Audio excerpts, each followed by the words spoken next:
It is Monday, July 24th, 2023. This is another edition of Baseball Today. That is my man, Trevor Plouffe. I am Chris Rose, producer Dan along for the ride as well, as I welcome you to some undisclosed location in California. I know. Send me $20 on Venmo. I'll let you guys know where it is.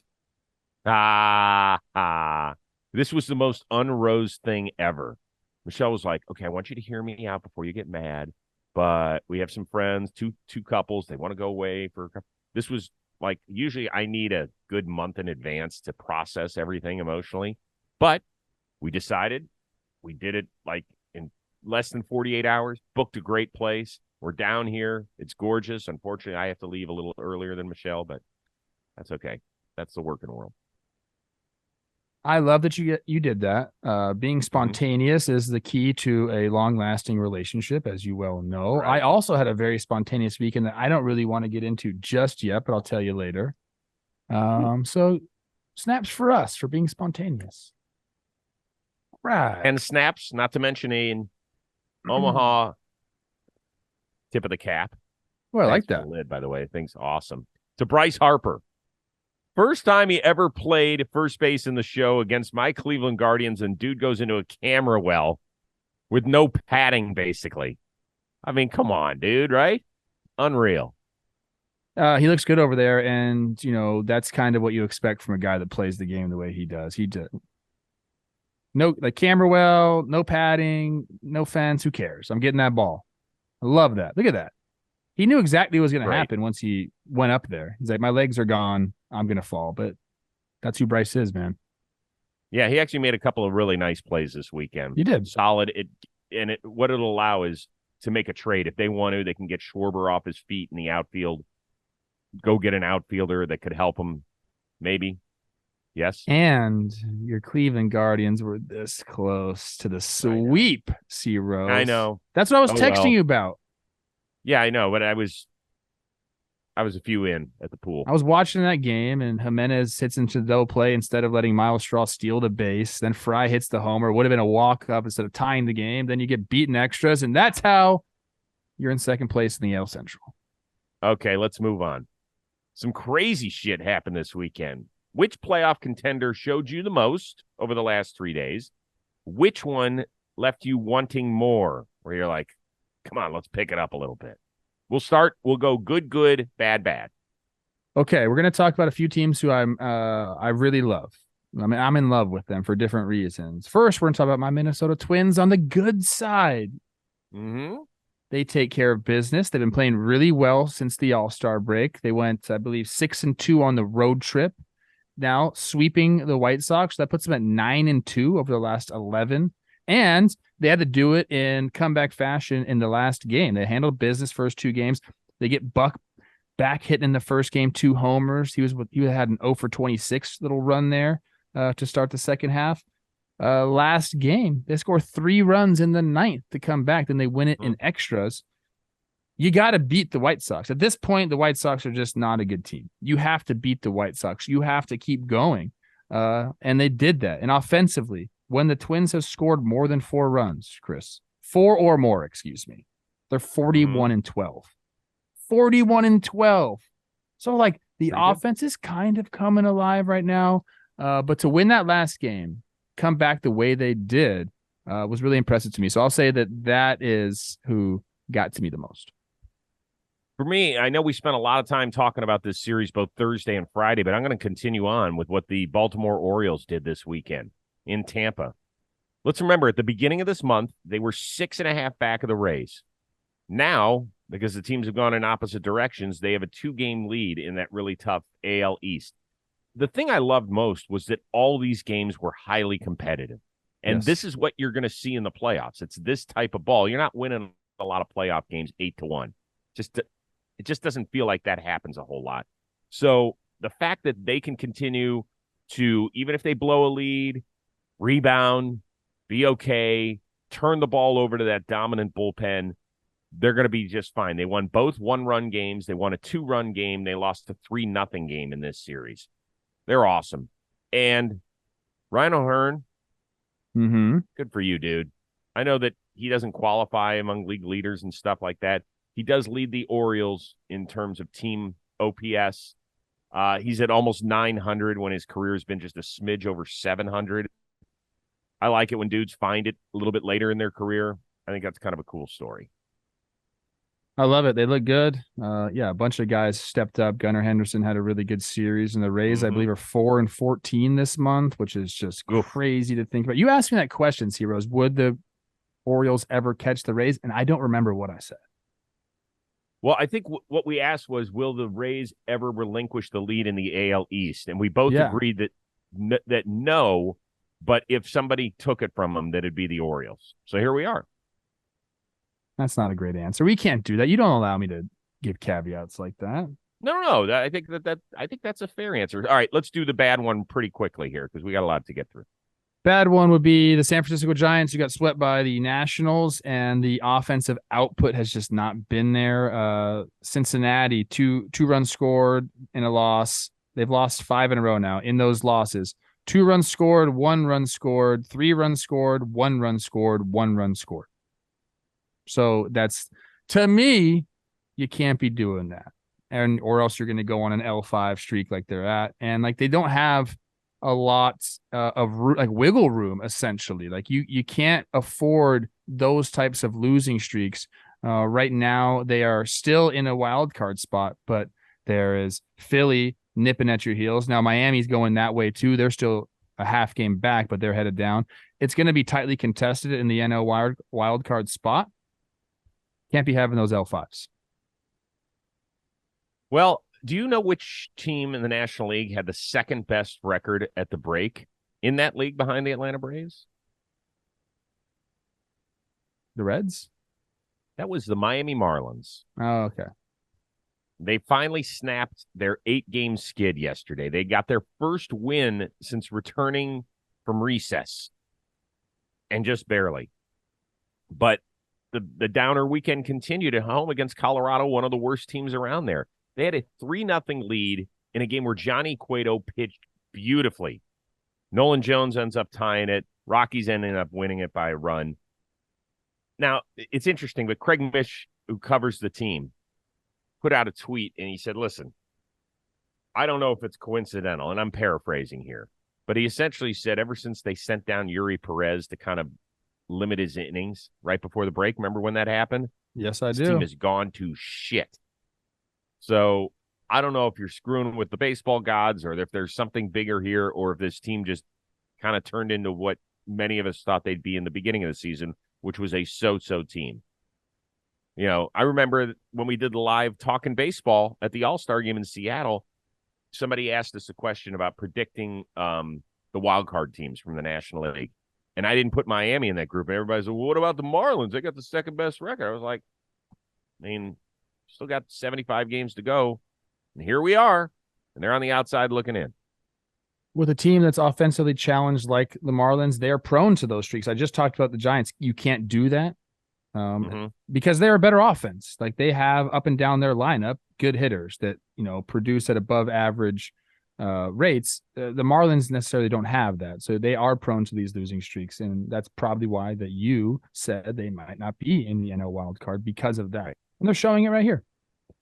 All right, let's pick up the pace a little bit on this. Okay, geez. A couple of huge series getting started today. I'm not saying you, but us. It's an us thing. Cincy and Milwaukee. That'll be their final time that they meet this year. Astros and Rangers. It's both a 1 versus 2 in their respective division. Which one are you more interested in?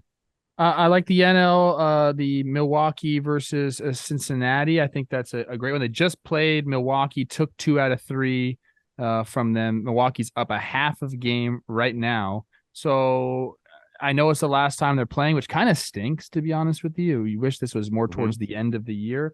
But I just like the way these two teams match up. I think it's really good baseball when they get together. Shout out my guy, Sal Frelick. Can you do it again against your division rival? But I'm definitely going to be tuned into that. They're shopping Jonathan India, apparently. They want young, controllable pitching for him. We'll see if something goes down during the series. Can you take away one of your clubhouse leaders during a series like this? I'm interested in it. Yeah. So let me correct you on one thing. You said that the Milwaukee took 2 out of 3 right after the break. They actually swept Cincinnati. The amazing thing about that was Cincinnati only gave up 8 runs the entire series and didn't win a single game. And with that offense, the way that they've been hitting the ball with all those young guys coming up, you would have thought they would have won at least one, if not the entire series. So that's what I'm looking at. I'm sorry, I thought they lost. On Baseball Reference here, it has them they're losing 8-5. July 8th. July 8th. No, that was the series before the All-Star break. Yes. Remember, they played one right out of the break. Remember, they played consecutive series. They played the last one before the All-Star break. Okay. That was the one I was looking at. Sorry. Yes. And then right after the break, they won 1-0, 3-0, 4-3. Yes. You're right. Okay. That, I think Burns struck out 13 in one game. Peralta yes, you're right. That's my bad. A one-hitter in the other. The point is this. Milwaukee's dominated Cincinnati when it comes to wins and losses this year. They've won 8 out of 10. This is the last chance for Cincinnati to make its mark.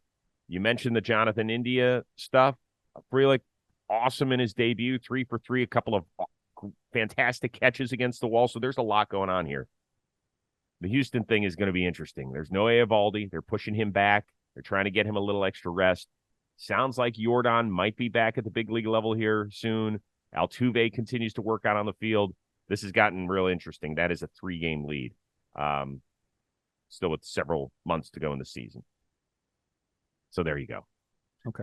All right. Today's episode of Baseball Today, sponsored by our friends over at SeatGeek. If you have no idea what SeatGeek is, open up your ears. They're the #1 ticketing app making buying tickets so simple. More than 28 million downloads. That's what makes them the baddest team around. And by bad, I mean good. Did you know there are more than 70,000 events every single day available on SeatGeek? That includes sporting events, concerts, festivals, oh so much more. And they always want to make sure you're getting a great deal. So what you do is you download the app on your phone. You'll get in there and you'll notice these little green dots at whatever venue you're trying to go to. What that means is green is good. That is a good deal. Might not be the most expensive ticket in the house, but it might be the best deal available. Then you'll see ones that are red. Don't buy those. So red, stop. Green, go. Also, every ticket is backed by a buyer guarantee, and SeatGeek's the only site that lets you return your tickets ahead of time with swaps. And we've got the hookup for you. Use the code word today, $20 off your first purchase at SeatGeek. That is $20 off your first purchase with the promo code today. So click on the link in the description. Off you go. Maybe you can get a ticket for Plouffe, and he will show up and buy you beers. But then again, maybe not. Sounds good. Hey, your buddy Buster Olney was busy this weekend. Talking a lot about the Mets since he covered him on Sunday Night Baseball and did a fine in-game interview. Said that the Mets are going to listen on a bunch of their short-term veterans, a la Tommy Pham and David Robertson, but also Scherzer and Verlander could be in the mix. And then we also heard another report that the Padres might be dangling Blake Snell and Josh Hader, who are in their respective walk years, out there as well. Out of those big 4 names, Snell, Hader, Verlander, Scherzer, any of them leaving their respective cities? This is tough because these two teams are like neck and neck in the standings, but I feel like there's 2 different scenarios here. So for me, I don't think the Mets trade either of those guys or almost anybody because they don't have like a core that's going to be there for a long time. So like it's kind of like their windows now, essentially. So to be trading away doesn't make a lot of sense to me. Now, San Diego is like in it's different there. Even though the standings are similar, it's their core is together for a long time. So like they have a window now of many years. So if you have guys in their walk year and maybe they don't really feel it this year, like it's their year, they have to jump too many teams. I wouldn't trade them personally, but I could see how they would be open to trading both Snell and Hader because right now they'd fetch a nice haul for this team. I mean, relievers are always in high demand at this time. Hader's one of the best in the business. And Snell, the way he's been pitching, like he's going to get you back a nice return. Now, because they have that core together and because they don't have to think about just this year or next year even, they have a window now of 4, 5, 6 years, really. I think maybe they go. So I guess to answer your question, of those 4 people, how many go? I'll say 1. I'll say. You know which one? I don't. I think I think maybe Snell goes and maybe Hader stays. But if Snell goes, Hader should go too. I'm saying two now. I'm saying both Snell and Hader go. But really, I wish they wouldn't do that also. That's the asterisk. So the Padres are only 6 back of the wild card. The Mets are 7.5. And I say only 6. That's still a pretty long way. But I think they feel like they could get on one of these runs. I think. Thank God. It makes sense to trade Josh Hader. You could get something really good for him. Really nice. That is the I don't know. What do you think? You think he's getting traded? You said I think yes. I say yes just because of the window factor. That's why. Right. So I don't think the Mets really don't have a Scherzer choice, goes, man. They don't have they don't have this elongated window. They don't. Yeah, I wonder if they approach. Remember, Scherzer and Verlander both have no trades, so it's not happening unless those guys sign off. And we heard a report that the Giants are really interested in Verlander. Does he want to go there for? Now, here's the thing: he gets $43 million next year, right? Yeah, he gets $43 million next year. So I said Scherzer was going to get traded in our draft trade show. Once again, I do all that stuff for fun. I don't know if it's going to work or I was going to win, but I don't think he agrees to a trade. I think Verlander would be open to it. What the hell? Now Verlander's going to go. Verlander will be the one that goes. Okay. I don't see it happening. The latest reports, and who knows if they're accurate or not, are that neither Scherzer or Verlander has been approached. Because they have to waive the no trade clause, like you said. Verlander and Scherzer will one day likely be teammates again in Cooperstown. There's a bunch of active players that are locks, right? Kershaw, Trout, Miguel Cabrera. There's a few other guys we think are really close. And then there's some who are like, well, could go this path, could not. We discussed that because Fred McGriff, Scott Rowland, awesome. In Cooperstown, always a big moment, always a lot of fun. Now, which player that is not a lock right now do you think will get his day on the big stage eventually? I'm going to call you out right now because you said to me before the show that you wrote active player in your question and you did not write active player in your question. I did not write active. I meant active. You meant it. So that's on me. I was going to say Joe Mauer. So I was going to say Joe Mauer. I'll go quick. I think that similar to the guy I'm about to give you who is an active player, I feel like he gets faulted for not playing long enough as a catcher. He had to deal with some concussion stuff, but when he was good, his run was as good as a catcher's run has ever been. So I think he deserves to be in the Hall of Fame. I bet he does end up getting in. My guy that is on the fringe now, and man, it's sad why he's on the fringe, is Jacob deGrom. Now he sits right now at 44.6 WAR. His ERA career is 2.53. He's had one of the most impressive runs for a right-hander in baseball history. When you really chop it all down, he's multiple Cy Young winner. He's had incredible stretches here, but he hasn't been able to stay on the field. And, the Baseball Hall of Fame, at least, has always been, they guard the gate with innings played, innings pitched. Sometimes we have to look beyond that. Certain circumstances, Tony Oliva comes into mind. He finally got in.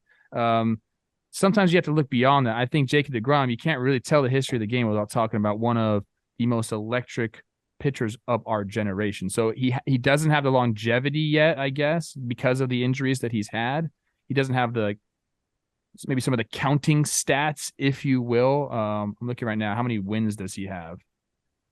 84 wins. That's not sexy to Hall of Fame voters, right? Strikeouts are only at 1,600. That's not sexy to voters, but this guy has been the most dominant pitcher in our game over the last 10 years. So I'll say yes. Can you really say a guy's? Can you say a guy's been dominant when he hasn't pitched in the last 3 or 4 years? You can't say he was dominant. Yes. It was a very small window. Tim Lincecum was really dominant for a very small window. Corey Kluber was very dominant for a very small window. They always talk about 7-year windows. For 6 years, he was taking the pill every single day, putting up filthy numbers. Back-to-back Cy Youngs in 18 and 19. It's One a good year one. he had a That's 1.7. That's a great one. Very quickly, I will mention two. I'm going to do the Trevor Plouffe. Thank you.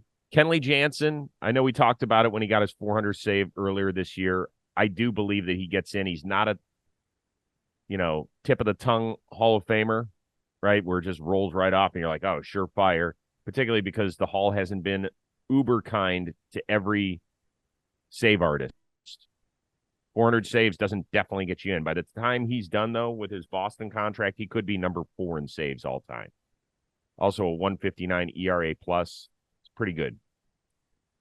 The other guy's a little closer to home for me, and this one's really going to be fascinating to watch over the next 5 years, is Jose Ramirez.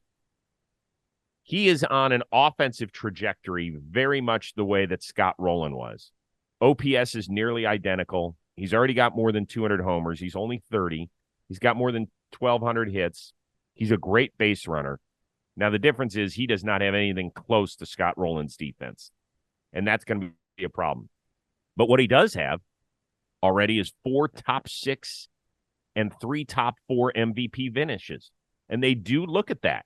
Were you constantly among the best players of your era? I mean, shit, if you make 4 top 6 MVP finishes, Rowland was a top 15 guy one time in his career. One. And I know that the numbers are different. I understand the eras guys played in. Jose Ramirez, pretty damn good player. I like those. Let me go back to DeGrom real quick. 6 top 10 Cy finishes, and guess what he leads in all time in, Chris? A pretty important statistic. Strikeouts per walk. 5.38 strikeouts per walk. Leads. It's an all-time career record. That's what it's going to take is a major adjustment from the writers. And not that it won't be worthy at the time, because we're going to have to sit down and see what it, if he doesn't throw another pitch, I don't see how he gets in the Hall of Fame. But if he does come back in 2025 and he's able to throw for a couple more years and still be this freak athlete, it's possible. That's a really good one. Really good one. Hey, this weekend, Saturday, July 29th, 8 p.m. Eastern, Errol Spence Jr. takes on Terrence Crawford. Undisputed welterweight world championship. It is live on ppv.com. Did you know that ppv.com is the only streaming platform where boxing fans can participate in a live interactive fan chat hosted by boxing experts? You know who's leading the chat in this Ford Spence brawl? I do. None other than our own old man Dan. Dan Canobio. He'll be joined by Chris Algieri and legendary boxing writer Lance Pugmire as well. I love the chats. They're always great. They're a ton of fun. We have them when we have our warehouse games, and it gets dicey in there in the most entertaining and positive way for the most part. So just imagine what it's going to be like for you during a world championship fight. Those guys are going to bring it. ppv.com, the most convenient, reliable, engaging way to stream your pay-per-view events. No subscription required ever. So you can download the ppv.com app to all your favorite devices. You can watch on your computer, your phone, and, of course, on your big screen TV. Just zap that bad boy up there. So order Spence Crawford, ppv.com right now. Believe me, it is the very best way to watch this fight, and you will not want to miss it. Before we get out of here on the YouTube and podcast side of things, Dodgers, another explosive weekend. They take another road series. It's a great road trip to start the second half for them. In Texas, they put up 16 runs on Saturday, and they were doing the Freddie Freeman dance, at least according to Sportsnet LA, that the new celebration was inspired by his dance moves to usher at this year's Dodger Gala. I think he was watching the Wicket Dance. Yes, cease and desist. Yeah. Do I have to talk to Freddie Freeman the next time I go down to Dodger Stadium about, where did you get this celebration? We've been doing this for months on end with the Ball and Play League. There's a lot of similarities between you and Freddie. Okay. Both famous, both rich. You both have beautiful wives. And now we can add to that list the dance moves. So do I think he was inspired by you? I'm not sure. Do I think you're similar in a lot of ways? Yes, I do. I'll take that. Everything but the talented, rich, and successful part. Both overachievers in your looks compared to your significant other. It's Yeah. Yeah, you guys are doing it. Okay. That is true. Yeah, we got a lot of tweets about that with Freddie doing it, and everybody's like, he's doing the Wicket Dance. He's doing the Wicket Dance. Don't try and one up my guy Darren Sammy, Freddie Freeman. Darren Sammy's on a different level than both of you guys, even you, Freddie. Hmm. If you haven't checked it out, Ball and Play League championship game is out. It was good stuff. Good stuff. I even took a little time out of my vacation schedule to go peek in on it. Latest episode of the Rose Rotation has Freddie Freeman's teammate, Miguel Rojas, on it. Unfortunately, we caught up with him before the whole Wicket Dance exploded this weekend in the Dodgers clubhouse, so we didn't talk to him about that, but we did have a lot of interesting chat. Had been a while since we caught up with him, so that was nice. And you always feel a little bit better when you get some Miggy Rowe in your veins, so that's good. That is nice. We're back at it again tomorrow. I'm gonna have to talk to you about the time. We might have a Rose Rotation guest that would push us up. No, not even if it's a big one. We're going to talk about that. I've mentioned this to you before. We'll talk offline. Oh, gosh. All right. That's that. All right. So for our one-of-a-kind producer, Dan Rourke, and the uber-talented Trevor Plouffe, I am Chris Rose. We will see you Tuesday on Baseball Today.